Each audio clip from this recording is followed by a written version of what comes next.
My name is Ravi and I'm a Malay wedding planner.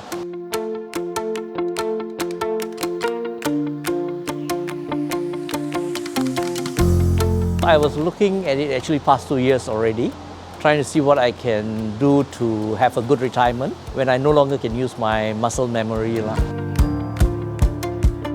My goal is basically twofold. One is for me and my wife to retire. For that, I've set aside a goal of 500,000 US. And then second part of the goal is actually for my son. He's got a longer runway, 20 years. My goal for him is actually $1 million.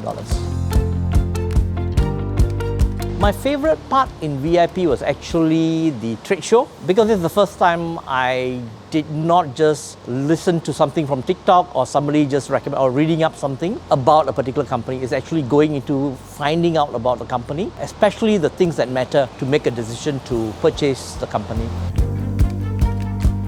The most helpful lesson is actually the intrinsic value, because stock prices are stock prices.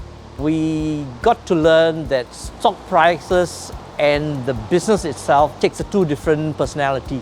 So for me, I always wanted to know what was really the value that I'm paying for the company. Is it that's the true value or not? I recommend VIP to all my friends simply because I think there's a lot of knowledge or a lot of misinformation we pick up, and I think it's going to be so beneficial for them, especially the knowledge part, knowing really what you're trying to do in the stock market.